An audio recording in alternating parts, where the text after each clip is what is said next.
All right, so get this. We're looking at this town, and they have NO smartphones, No internet. NO internet. Right. But they're seeing some pretty impressive economic growth. Yeah. And I know what you're thinking. It sounds crazy, right? Like going back in time. Yeah. But the research we're going to unpack today suggests that this disconnect could actually be like a secret weapon. They're using something called the local multiplier effect. Yeah. And it's got huge potential. It really flips how we think about progress, doesn't it? Totally. We always think development equals technology, but this community is showing that a strong economy can be built on way more basic stuff. Right. Local resources, skills, and strong community. It's like it takes a village. Exactly. But in this case, the village is actually driving the economic growth. Yeah. And they're doing it with a 6-part stimulus package. Yes. Each part is designed to strengthen a different part of their local economy. And the first one might seem really simple, Yeah. but it's all about adding value. It's called Teaching Skills for Value Addition. Catchy. And it's about giving people the power to make what they already produced worth more.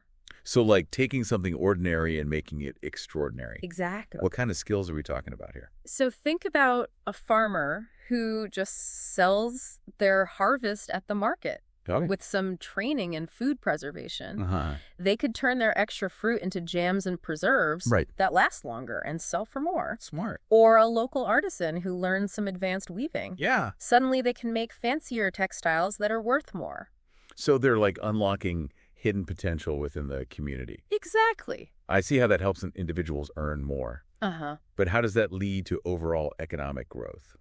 That's where the multiplier effect comes in. Okay. When people make more money, they spend more in their community. Right. So that farmer who's selling fancy jams can now buy new tools from the blacksmith, Yeah. who in turn can buy more food from the market. And so on. The money keeps moving within the community. It's like a ripple effect. Exactly. Okay, so skills training is one piece of the puzzle. Right. What's next? The second piece is about making a central hub for all this economic activity. Okay. A cooperative marketplace. So like a bustling marketplace filled with stalls and the smells of fresh produce and spices. Yes.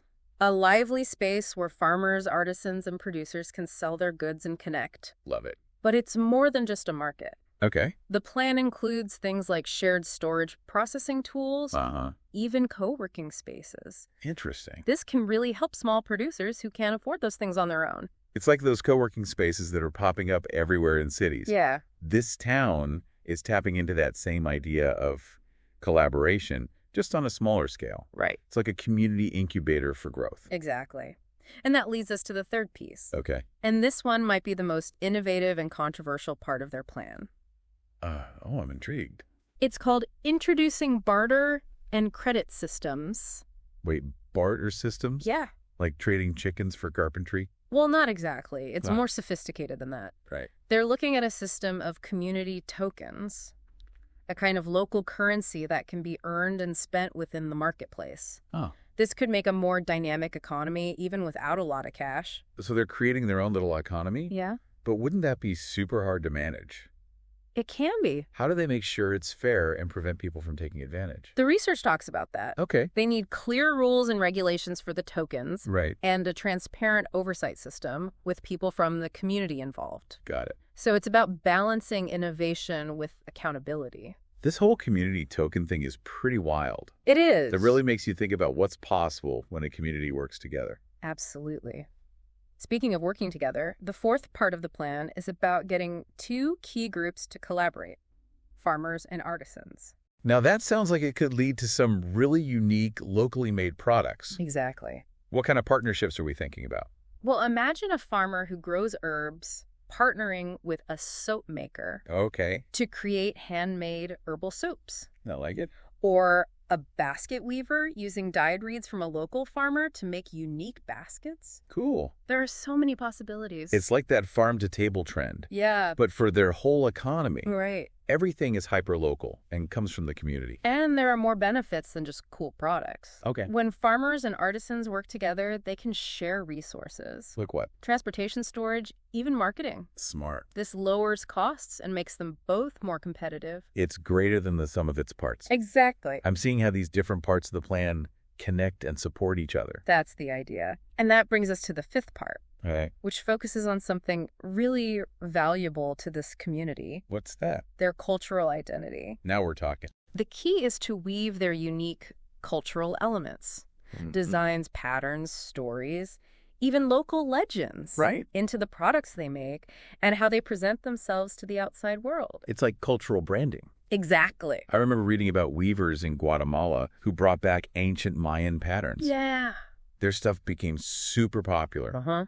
Not just because it was beautiful, Right. but because of the cultural story it told. Exactly. Do you have any other examples of that working? Yeah, there's a community in Indonesia known for batik fabrics. I've heard of that. They started having batik festivals, Cool. showcasing the history and the skills behind it. Yeah. These festivals attract tourists, Of course. but they also build pride within the community. That's awesome. It's like cultural expression fuels economic growth, Right. which then strengthens their cultural identity. Love it. It shows that tradition and innovation aren't opposites. Definitely. They can work together to make something unique and sustainable. Absolutely. Which leads us to the final piece. Okay. It might seem boring compared to the other stuff, but it's what holds it all together. What is it? Monitoring progress and adapting strategies. So it's not enough to just start the plan. Nope. You got to make sure it stays on track Right. and actually works. Exactly. What does that look like? Well, it's about gathering data and feedback. From the community. Yeah. Yeah. Regular surveys and focus groups can tell them what's working and what needs tweaking. Makes sense. Then also keep an eye on things like income levels, employment, and market activity. So it's a feedback loop Exactly. that lets them make smart decisions and adjust as they go. They're committed to a system that's not just effective, but also adaptable. And responsive to the community's needs. This whole approach is really inspiring. It is. It's not just about GDP or wealth. Right. It's about building an economy that works for the people. A resilient, equitable, and sustainable one. I love that this town is showing that sometimes the most innovative solutions are the ones rooted in tradition, collaboration, and understanding local resources. Absolutely. We've covered a lot today. We have. Skills training, barter systems, cultural branding. It's a lot. And what seemed like a step back in time Yeah, is now looking like a huge step forward. I think so. Yeah, it really reminds us that progress isn't always about new tech. It's about finding solutions that work for that specific community. And that's what I think is so cool about this town's approach. Yeah. They're not trying to be like Silicon Valley or anything. Right. They're doing their own thing, honoring tradition, but also embracing innovation. I like that. But it can't be all easy, right? Yeah, of course not. There must be some big challenges to making such a different plan actually work. Oh, definitely. One of the biggest ones is making sure that barter and token system lasts. Right. You need a lot of trust and people working together. Yeah. And you need ways to stop fraud and abuse. It's like they're making their own little central bank. Kinda. But without all the normal rules and regulations, how do they handle that? The research suggests a few things. Okay. First, they'd have a council elected by the community to oversee the whole token system, Makes sense. setting exchange rates and sorting out disputes. So people have a say.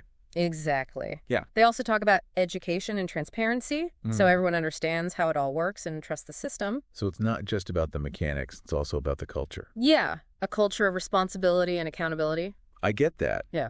But I'm still thinking about the practical side. Like what?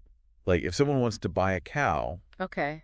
but they only have community tokens, how does that work? That's where bridging comes in. Gauging. Most transactions would use tokens within the community, Right. but they'd have special times or events Okay. where you can swap tokens for things from outside the community. Interesting. Like they could work with traders who take tokens for essential stuff, Got it. livestock medicine, building materials, that kind of thing. It's like a portal between their local economy and the rest of the world. Yeah. Smart. Yeah. It lets them keep control of their own market, Right. but still get things they need from outside. And this bridging thing is important for the next part of the plan, Which is, expanding their reach beyond just their town. so now they're thinking bigger. They are. The plan is called Cultivating External Markets. Hitchy. They know that to really thrive, they need customers and investments from outside. Yeah, makes sense. And they think their unique approach, focusing on local products and culture, Mm-hmm. gives them an edge. Just like that Made in America idea, Yeah. but with an even more local and traditional twist. Right. People want things with a story. For sure. Things that feel authentic and connected to a specific place. And they're tapping into that. Yes. They're planning to be in regional trade fairs. Okay. Build an online presence. Even without internet in town. Right. They could find someone outside to handle that. Makes sense. And they'll create tourism experiences that show off their way of life. It's like branding their whole community. Their values, their way of doing things. It could be super appealing. Especially to people who want unique experiences and care about where things come from. But going outside the community has its own risks, right? Of course. What about culture clashes? Yeah. Or protecting their ideas and making sure they're not taken advantage of? The research talks about that too. Good. There's a whole section on ethical considerations. Okay. They want clear rules for working with outsiders to make sure things are fair and any profits go back to the community. It's a balancing act, for sure. It is. But they're being so thoughtful about this whole plan. Yeah. It's clear they're not just jumping in blindly. They're considering the consequences. Absolutely. And that brings us to the seventh part. All right. What's number 7? This one's all about making sure their whole economic system can survive long term. Okay. It's called investing in sustainable infrastructure. Infrastructure. Yeah. So we're talking about the basics that a strong economy needs. Right. But it's more than just roads and bridges. They want to invest in renewable energy. Like solar and biogas. Yeah, to rely less on fossil fuels and be more self-sufficient. It's like they're creating a blueprint for a truly sustainable future. Exactly. They're taking climate change seriously. And reducing their impact on the environment. And they're also prioritizing education and healthcare. Smart. They know that a healthy and educated population is key to long-term growth. It's about the whole picture. Yeah. Not just money, but creating a community where people can truly thrive. Exactly. Real wealth includes health education and a strong community. I love that. And that brings us to the last piece of the plan. Number 8. It might seem obvious, Yeah. but it's often forgotten in traditional economic plans. What is it? Fostering community ownership. So it's about giving people a real say in their economic future. Exactly. Yeah. This part is about shared decision-making, transparency in the whole stimulus package, I like it. and making sure everyone has a voice. It's like they're democratizing economic development, I like that phrase. putting the power back with the people. And that community ownership builds trust and makes people feel responsible for the plan's success. Exactly.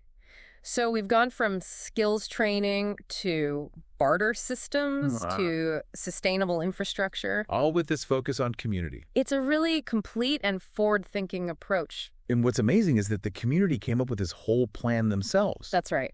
They didn't rely on outside experts. They used their own knowledge, Yeah. their traditions, and their understanding of what works for them. It's the power of collective wisdom. Like necessity is the mother of invention. Exactly. They faced unique challenges. Yeah. And they found innovative solutions rooted in their own values. And that's a key takeaway from this whole deep dive. What's that? There's no one right way to do economic development. So what works for one place might not work for another. Exactly. Silicon Valley is different from a small town in Africa. For sure.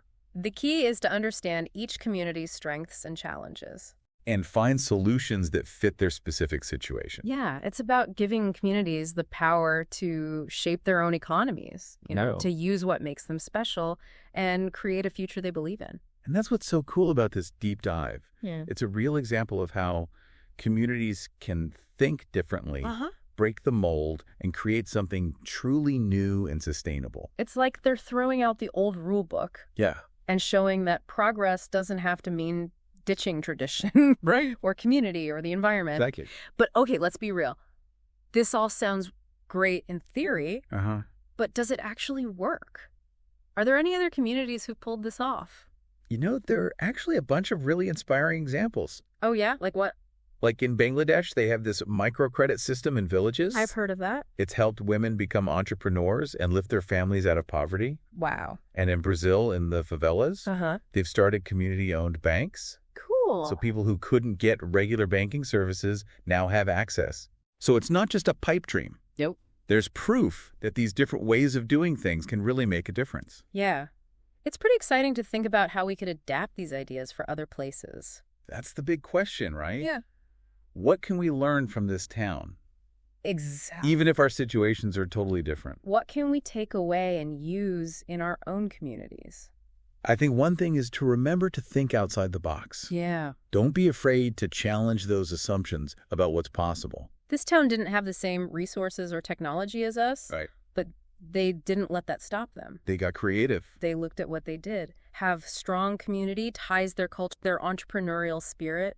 And they used those things to rebuild their economy. It shows that innovation isn't always about fancy technology or tons of money. It's about changing your perspective. Seeing potential where other people see problems. And I think another important lesson is the power of working together. Collaboration. Yeah, both within the community and with people outside. They knew they couldn't do it alone. Right. They had to build those relationships, share what they knew, and combine resources. And they were smart about it. They were careful about the risks, Right. made sure to protect their interests and their culture. It's like walking a tightrope between tradition and progress. Yeah. Between doing things for themselves and working with others. It's a tough balance. But they're doing a pretty amazing job. And what's really inspiring is their belief in themselves. Yeah. Their belief in their community and their ability to make things better. You're not waiting for someone else to fix things. Nope. They're taking charge and showing that even when things seem impossible, change can happen. Powerful stuff, right? But So what about you, listener? what stood out to you in this deep dive? Did this story spark any ideas for you? Have you thought about how you could help build a stronger and more sustainable future? In your own community? We'd love to hear from you. Jump into the conversation on social media. Use the hashtag local multiplier effect. Share your thoughts, your questions, your hopes for the future. And remember, building a fairer and more sustainable world starts with each of us Yeah. by valuing community collaboration and innovation. We can all help create a future where everyone has the chance to thrive. So until next time, Keep exploring. Keep asking questions. and never underestimate the power of working together.